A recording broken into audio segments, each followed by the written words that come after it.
So with the year 2024 coming to a close, I wanted to look at some of the biggest NBA trades over the calendar year 2024 and 3 trades that came in the back half of 2023 and just grade them on how they have been so far. And I think it's cool to look back on these trades. I want to grade them for each side and each participant in these trades, and you can let me know what you agree with or disagree with down below. I'm hoping we get some exciting trades in the year 2025. Could Jimmy Butler get traded? Zion, De'Aaron Fox, Brandon Ingram. There's going to be a ton of names on the market this year at the trade deadline. I'll make a video where I'm going to talk about that more in detail in the next couple of days. But today, let's grade some of the biggest trades over the last year and a half-ish. So the first one I'm going to talk about dates back to September of 2023. This ended up being a 3-team trade, and this was finally the Damian Lillard trade that dragged on all offseason, all summer in 2023, and we got this basically at the start of the training camp for the 2024 season. This was a 3-team trade. This sent Damian Lillard to the Milwaukee Bucks. This also sent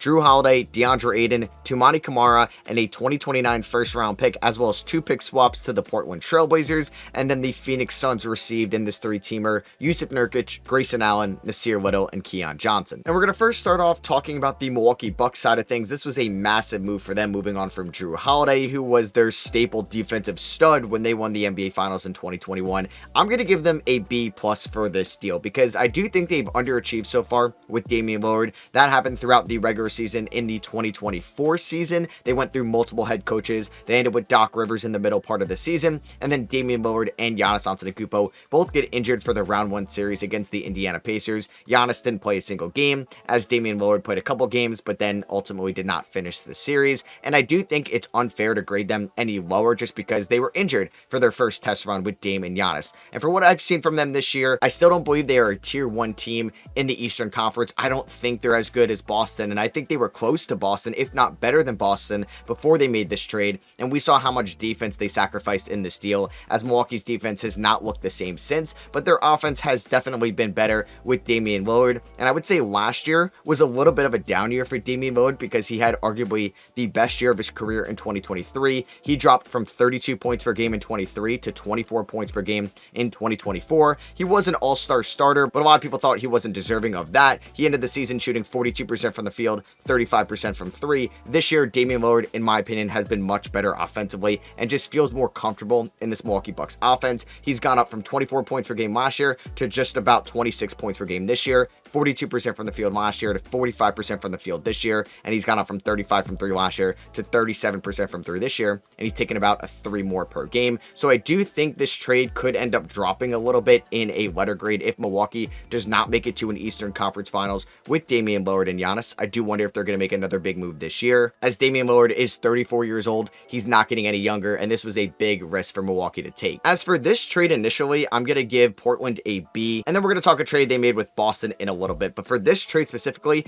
yeah, I don't know. I just feel like this package was a little light. Obviously, they had in mind that they could flip Jrue Holiday for even more draft capital, and this trade would look larger than it was going to be just in this initial 3-teamer. But just getting DeAndre Ayton, I feel like really hasn't been much of a bonus for them. Yeah, I'd rather have DeAndre Ayton than Jusuf Nurkic, but you're really splitting hairs at that point. I think them getting Toumani Camara was arguably the best player and the most impactful player they were going to get in this trade, or the trade they made with Boston that followed this deal. Yeah, they got a 2029 first-round pick and 2 pick swaps throughout this deal, but I just feel like that was not good enough draft capital-wise in return for arguably your greatest player in franchise history, or at least your best player in the 21st century. So I do feel like Portland didn't really get the best value in this deal. It's because I thought they traded Damian Lillard maybe a year too late. As for Phoenix's side in this, I'm going to give it a B-. I think trading away Toumani Camara hurts. They could really use somebody like that right now. Nasir Little, Keon Johnson really gave nothing of value to Phoenix since this trade happened. Jusuf Nurkic has been a negative asset for them. I don't think this team would be much better with DeAndre Ayton, but Grayson Allen being as good as he was last year, I know he's having more of a down year this year, but what he gave them last year, I think at least holds this trade up to a B-. But trading away Toumani Camara may hurt in the long run, and most people didn't even know who he was when this trade went down. And then to follow this trade, Portland ended up trading away Jrue Holiday to the Boston Celtics, and they received Robert Williams, Malcolm Brogdon, a 2024 Golden State first-round pick that they ended up using in a trade to acquire Denny Danny Avdija the following offseason, and a unprotected 2029 Boston first-round pick. And to start off with Boston, I'm giving them an A+ for this trade. This was the missing piece to their championship team. Obviously, Kristaps Porzingis and Derek White helped out a ton. Obviously, Jason Tatum and Jaylen Brown, the way they played well, also was a big contributing piece to their 2024 finals run. But Jrue Holiday, somebody with finals experience and elite defense on the perimeter, and also being an elite three-point shooter, helped this team out so much in his first year in Boston, where he played 69 games. He averaged 12.5 points, which was the lowest of his career since the 2010 season, Jrue's rookie year, but this was the perfect role for him. He also ended up on all defensive second team. He had 5.4 rebounds, 4.8 assists, shot 48% from the field and 42% from three. Jrue averaged under a steal a game and still ended up on all defensive second team just because of how elite of a point of attack defender he was, and he helped the Boston Celtics win a title. This year, Jrue has dealt with some injuries so far, and his three-point shot is down about 10% from what it was last year, but who cares if Jrue starts regressing this year, because anytime you make a trade to win a title, that's an easy A+. As for Portland, I thought they could have done a little bit better in this trade as well, but when you look at the big picture on the Damian Lillard return, it turns out to be Robert Williams, Malcolm Brogdon, 3 first-round picks, Toumani Camara, and 2 pick swaps. I'm just going to give Portland a B in this trade. Robert Williams missed all of last year's season due to injury. This year, he's also had inconsistent playing time because they do need to ease him back into the swing of things. Malcolm Brogdon was then traded to Washington along with the 14th overall pick, this Golden State first they got in here, and a future first-round pick from this trade in order to get Danny Avdija, who really hasn't been great for Portland so far. I still think he could be a contributing piece to this team in the long term. So I think for Portland, they didn't really get the biggest return for Damian Lillard. It was still an alright return. That's why I'm giving it a B. It's not like it's an F by any. Alright, next up, I want to talk about James Harden getting traded to the Philadelphia 76ers. This happened at the start of the 2024 season as James Harden just wanted out of Philly. This trade sent James Harden, PJ Tucker, Philip Petrusev to the Clippers for Marcus Morris, Robert Covington, Nick Batum, KJ Martin, a 2028 unprotected first-round pick, 2 second-round picks, a 2029 pick swap, an additional first-round pick from the OKC Thunder. So for Philadelphia, I think this was an A+. I know they may have been missing James Harden towards the end of last year's season, or maybe missing him right now, but I don't really think having James Harden on your team right now would have been a big difference for Philadelphia, and I think those Clippers picks could be valuable down the line because their future is up in the air right now, and Harden clearly didn't want to be there. You were able to get some matching salary like KJ Martin, who could eventually maybe be something for them as a trade piece at this year's trade deadline. So with all the leverage they lost with Harden basically saying, I'm not playing for Philadelphia ever again, I think they had a great return. And then for the Clippers, I'm going to give this a B. I initially hated this trade, and I still think they shouldn't have made this trade, but Paul George ended up leaving them in free agency, and James Harden has been a staple offensive piece for the Clippers. I don't love the way he plays right now this year, but he has to do a ton because this Clippers offense is one of the worst in the NBA, and they don't really have too many shot creators now that Kawhi Leonard is still hurt to start off this year's season. James Harden has a usage rate of 30% this year, which is the highest it's been since the 2020 Rockets season for James Harden. And so far this year, he's averaging 22 points, 8 assists, 6.5 rebounds. He's shooting 38% from the field, 34% from three, and 89% from the line. You can tell from the efficiency why I don't love his play this year, but he's asked to do a ton on this Clippers team because, like I said, they don't have many shot creators. So I think this is a B. I am worried about the draft capital they gave up down the line. So maybe if I react to this trade again in like 5 years, the grade may go down. Next up, I want to talk about a trade that happened in pretty much the final week of the 2023 calendar year, and that was OG Anunoby getting traded from the Toronto Raptors to the New York Knicks. This trade sent OG, Precious Achiuwa, and Malachi Flynn to the Knicks. The Raptors got RJ Barrett, Emmanuel Quickley, and a 2024 second-round pick that ended up being Jonathan Mogbo. Dare I say this is a win-win trade? I'm going to give the Knicks a A-letter grade in this deal. Yes, it was a little bit much to give up RJ Barrett and Emmanuel Quickley for OG Anunoby, who was technically an expiring deal at the end of the year, and somebody that struggled to stay healthy consistently throughout regular seasons in his career. Last year, he only appeared in 23 regular season games for the Knicks. He averaged 14 points, shot 48% from the field and 39% from three, but the Knicks were very good, and you could say they were the best team in the NBA good when OG Anunoby, Julius Randle, and Jalen Brunson were all healthy in that month of January. Obviously, he ended up missing a bunch of time last year and then missed some time in the playoffs as well, but this year, OG has been great so far throughout 29 games, 17 points, 48% from the field, 36% from 3, 80% from the line, 1.6 steals, 1.1 blocks a night. And the Knicks have a record of 39 wins and 13 losses with OG Anunoby. They would make this deal again with no hesitation. As for the Raptors, somebody that was going to be a free agent at the end of the year, I think they did great in this trade. RJ Barrett this year is averaging 23.5 points, 6.7 rebounds, 6.1 assists, and is shooting 45% from the field and 35% from 3. And he had a couple injuries to start off the year as well. I think he's actually going to be an all-star consideration. I don't think he eventually gets in, but for somebody that is actually on not too bad of a contract now in the year almost 2025, where he's going to be making 25 million, then 27 million, then 29 million, that is not too bad for what RJ Barrett has been, and he's still just 24 years old. And getting Immanuel Quickley was huge. He was going to be a restricted free agent at the end of the year, so the Raptors did have to pay Immanuel Quickley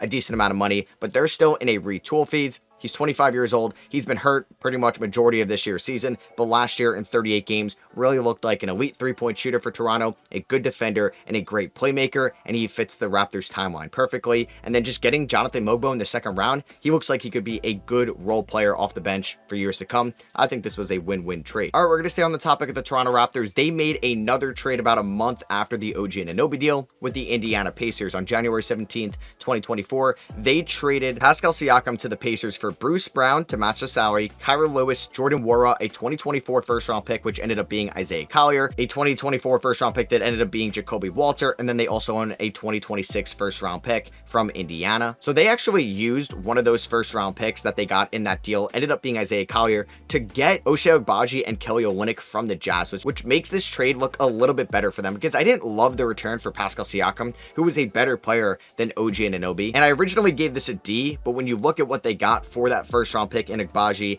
and Kelly Olynyk, I bumped it up to a C. I think they thought they were going to be able to flip Bruce Brown for some good value, and that really didn't happen, as Bruce Brown has had injuries and is kind of overpaid right now, and nobody really wants to trade for Bruce Brown's $20+ million salary. And I know Pascal Siakam was a free agent at the end of the year. I just thought maybe they had some better deals on the table, but I do think what Jacoby Walter could be for them in the future, what Agbaji has been as a role player and Kelly Olynyk as a veteran, is not too bad. And then they're also going to get a Pacers first round pick in 2026.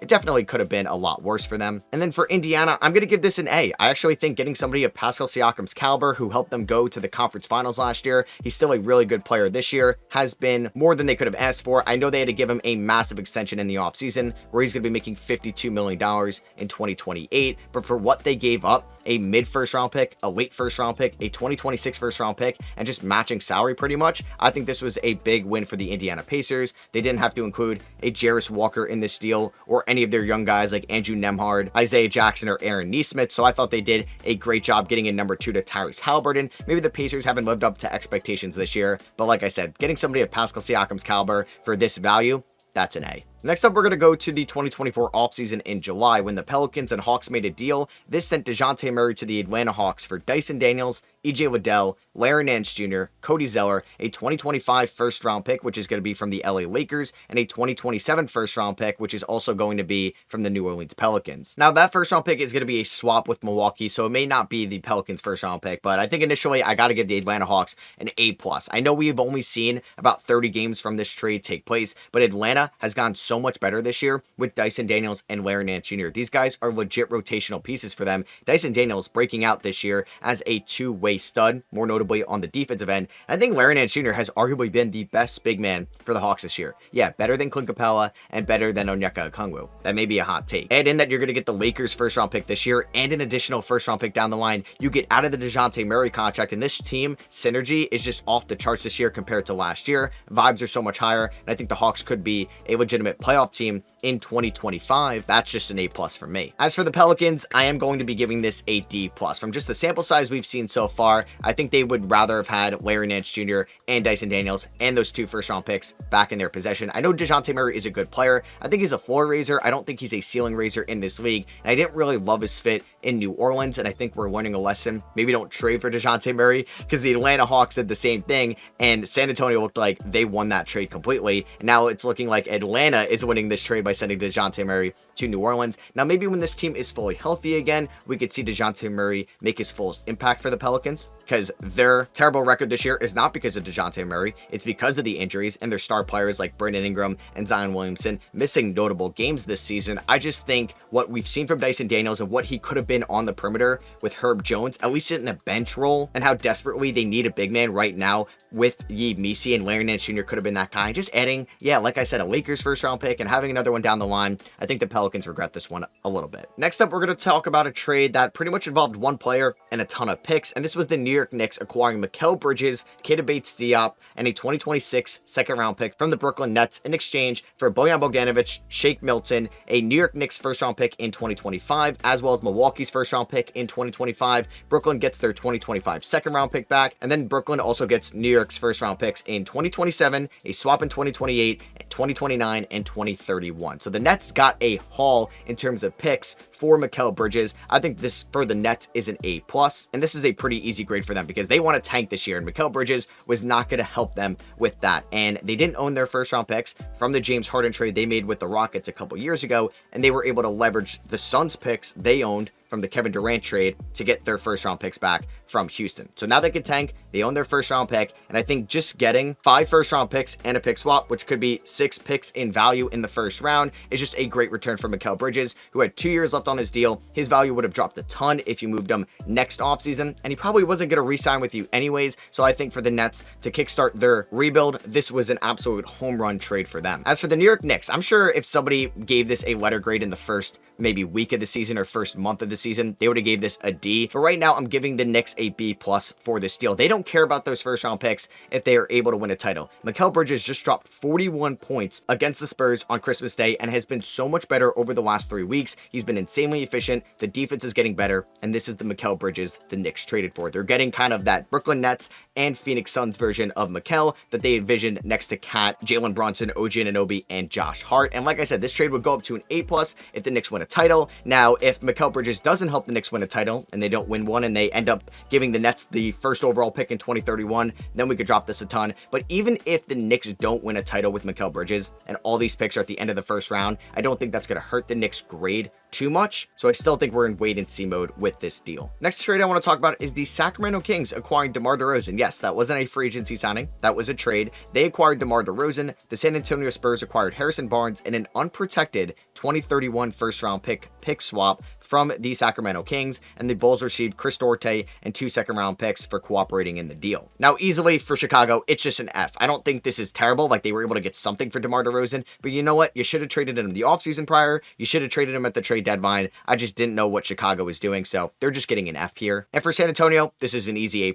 You helped orchestrate this deal because you had cap space. You were able to absorb Harrison Barnes' contract, who's been a good veteran for them this season, and you're able to get a possible valuable first round pick in 2031 for just taking on salary. And I'm always a proponent, if you're not really going all in or you're still in a rebuilding phase, which San Antonio is, take on bad money, get additional draft capital, especially first round picks down the line. So an A+ from San Antonio. As for Sacramento, I'm going to give this a C right now because DeMar DeRozan got off to a great start this year for the Kings, but it's been cooling off as of late, and the Kings record-wise have been disappointing this year. DeRozan is averaging just under 21 points per game, 4 rebounds, 4 assists. He's shooting 48% from the field, 30% from 3, and 86% from the line. The Kings didn't really have a good defense last year, and DeRozan really isn't helping to improve that this year. He's only getting older, but he's not making a ton of money. He's making around $25 million a year. So I don't really hate that contract whatsoever, especially in today's modern day with how massive contracts are. It's just kind of risky if it doesn't work out, and then maybe there's a De'Aaron Fox trade down the line, and you kind of went all in with DeRozan for nothing, instead of trading for a guy like OG Anunoby or Pascal Siakam,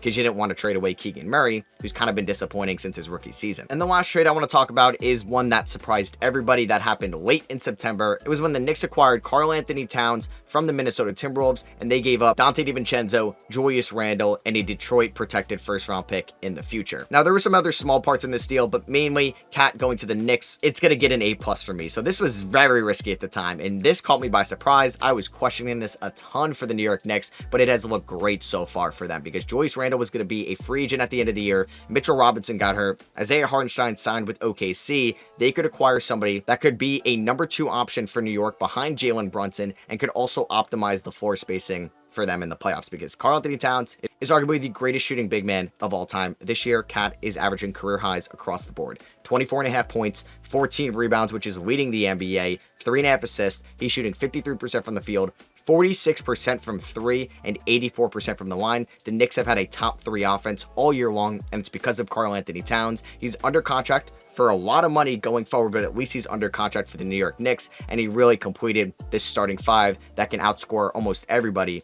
in the playoffs. And for Minnesota, I'm going to give this a C. It hasn't been the worst trade in the world, but I know their fans definitely wish they didn't make this trade. I don't think they're regretting it a ton yet, but they weren't going to be able to afford Cat and be under the first or second apron next year because they wanted to re-sign Naz Reid at the end of the year and Rudy Gobert. They already re-signed Rudy Gobert, but Julius Randle, like, you know what? He hasn't been a bad offensive player for them. Yes, he has had some bad lowlights defensively where he just looks checked out on that end of the floor, but that's no surprise if you've been watching Julius Randle pretty much for his whole NBA career. This year, offensively, he's averaging 20 points, 7 rebounds, and 4 assists. He's shooting 47% from the field, 35% from 3, and 81% from the line. And the Timberwolves defense is actually better this season compared to what it was last year. It's just that the offense is down. And I'm not really sure Minnesota is going to be able to afford Randle at the end of the year. Who knows? He may end up getting traded. But Donte DiVincenzo has been a massive disappointment for Minnesota so far. His involvement in this trade made everybody believe that Minnesota massively won this deal. This year, he's having the worst year of his career since his rookie season. He's playing about 25 minutes a night. He's averaging 9 points. He averaged 15.5 last year, so that is down about 6.5 points per game. He shot 44% from the field last year.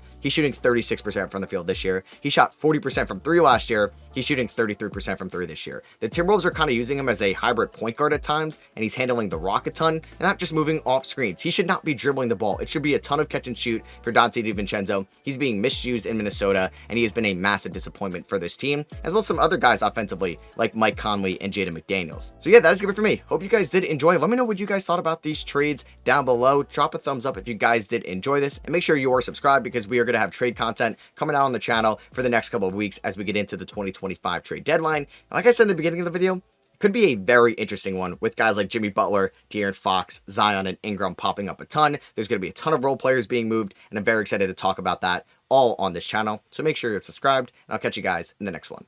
Peace.